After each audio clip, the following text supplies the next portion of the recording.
So guys, Ricky is a old friend of the show and a staunch legalization activist.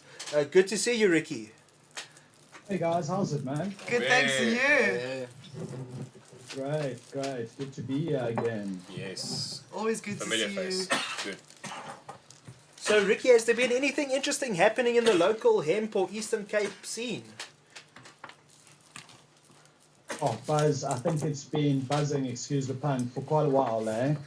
And I guess that's why we're having to do so much hard work on, together with Amapondo farmers, because we've got government now speaking about and having workshops around Amapondo farmers signing up to participate in the hemp program, right? So I guess I probably should have started off like this. I normally do say that I must qualify what I'm about to say. I'm no phytologist or ethnobotanist. I'm a mere lawyer, and that will always be the perspective that I add to the party, right?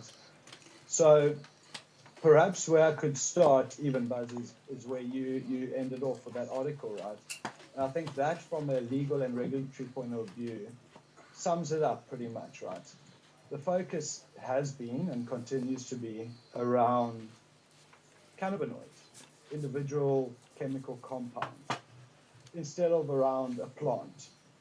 So I'm very happy to come into the show after hearing what Fivo said. I'll dig to link up with you, Brew, and big ups on that amazing work. 100%. 100%.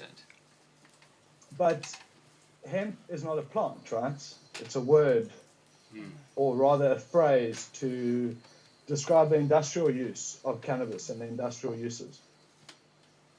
And I guess that is the bigger challenge. I mean, fortunately, I got to listen to the show, but so I heard Dan speaking about where do we plant hemp then? You know, if, as Fivo says, it can travel for 500 kilometers.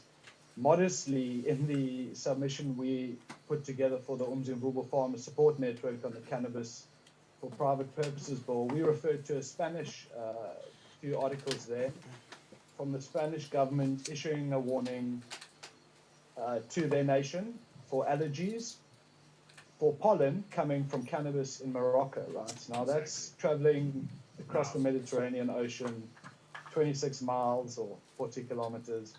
And that is quite a distance in the valleys of Amapondo. So if you now are introducing imported hemp varieties into that climate and region, right, of traditional landrace cannabis, we're in for a shit show, man, really. And I believe we'll see what happened in Swaziland happening in the Amapondo very quickly, and we will lose that real indigenous knowledge and cultural heritage, and probably, and maybe I'll end off here before you want to ask me a question, is we'll lose some of the DNA of cannabis, right? Those land races that have been grown in this country for a very long time. I think the research from the University of Free State has shown that the potential of the Amapondo cannabis really does come from the very full spectrum of the cannabinoid profile that it has, particularly its terpenes. And fortunately, you know, government is seeing that, at least in the Eastern Cape province. I mean, the Premier vocally says Mercedes-Benz in East London imports tons of hemp a year to create door panels for the C-Class Merc, right? Why aren't we bringing that from 300 kilometers away in the Amapondo Nation, the former Transvaal? And I think that's it, really, you know. What we need to do is use all cannabis for whatever purpose you want to use it for. So you can't tell me that you cannot use that Amapondo landrace cultivar for industrial purposes. Come on, man. They've been using it for hundreds of years for animal bedding. The chickens lie on it, the dogs lie on it, the cattle eat it. I've been to deep villages where they even do use fiber to make cordage and rope to a degree, you know. So the industrial purposes of that landrace crop are already known, and they're used by those people to a lesser degree. So I think that's really where we have to get at. You've got to treat cannabis as an agricultural commodity, right, as a plant, and then regulate it further at the end of the spectrum, depending on what use you want to use it for, and give the farmer of the cannabis the choice to farm what he or she wishes, according to whatever their end use and end desire of that cultivar might be. So to show our government, because they do like pictures, as we all know, and physical things like pictures, we are now busy creating some hempcrete products and other kind of products out of biomass, out of the landrace, coming out of the Amapondo, to show something tangible. Hang on, guys, we don't need to be bringing in imported varieties from China and elsewhere in Europe. We can use the landrace in Amapondo as biomass. And we can also harp it up a bit and take off the CBD and other cannabinoids beforehand, right? Exactly. Use the full spectrum of the whole plant. That's it, Joe. And that's where we have to get to, you know. And I'm sure you guys are probably sticking to your time and your hour. I'm looking at my clock here.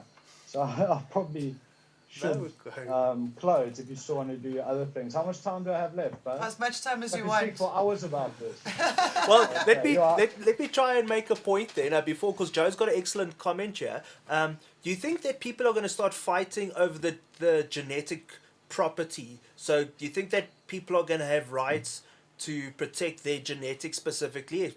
Let's say land races or whatever, or even let's say a corporate moves in and they do inadvertently pollinate someone's crop, and they say no, those babies still kind of belong to us. You know, it was my stud. Do you think people are going to have issues with this going forward? Oh, Buzz, that is a whole nother rabbit hole, man. Intellectual property around plants and fungi. I think we're seeing it playing out right now in the psilocybin space, right? And a lot of the profiteering there from ancient and indigenous knowledge. And obviously it's happened to cannabis for how long, right? The Durban poison's a clear case.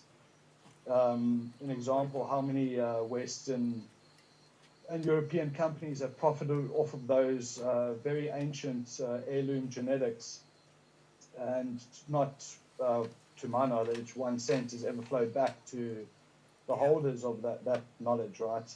And perhaps this is actually, I think I've spoken about on a previous show, the real danger of the IKS Act, or it used to be called the bill, but now it's actually law. We're just waiting for regulation. But that's the Indigenous Knowledge Systems Act, and that then will give governments and big pharma, I guess, and the holders of the indigenous knowledge the ability to patent and to seek intellectual property protection for their genetics. And I must say that is a dangerous game. I mean, it's played out very recently, not even with cannabis as a plant, but just even CO2 as an extraction methodology. So the plant is at risk, but I know it will win. And I know this because many nations of the world are party to the Nagoya Protocol, right, which already protects landrace and ancient cultivars and the legacy that comes with it.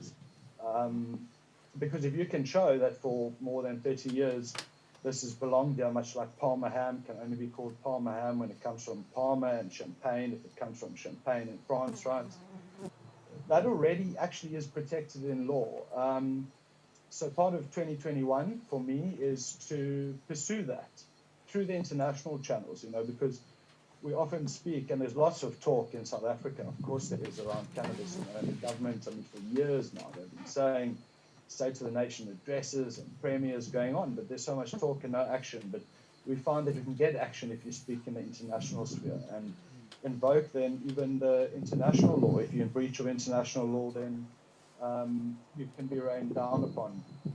So yes, man, the landrace genetics the world over are already protected. We should look to India, for example, where the local farmers there have told their government and lobbied and advocated so successfully that they've got a bar on importation, a moratorium on importation of seed into the country until government and the people understand the genetic resource and biodiversity that they already have.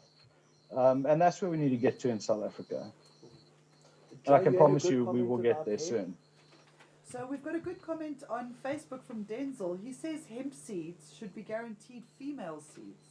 That way it won't mess with or pollinate the land races and the cash crop of the rural people. Femmes only. So feminized hemp seeds, yeah. Why not? Why not? Interesting. I'll defer to what Fivo says there and the other experts. Ricky, before we let you go, is there anything we should be paying attention to or keeping our eye on in terms of the hemp or even the local legalization scene at the moment? Yeah, I guess what we should be looking out for is what I get told at least every Monday, Wednesday, and Friday. I believe that this week government are going to publish regulations to deal with hemp, right? In terms of agricultural legislation, I say I cannot wait, but please don't hold your breath. That, I guess, will be another opportunity for those that enjoy objecting and submitting comments to draft legislation. I guess to take the cannabis discussion a little bit further, right? But I think in closing, perhaps I could hand over. I've asked that a short video clip, which, excuse the quality, but I recorded it off of my own phone. So last year I was I signed up, fortunately, because of the people I met at Canatech, right?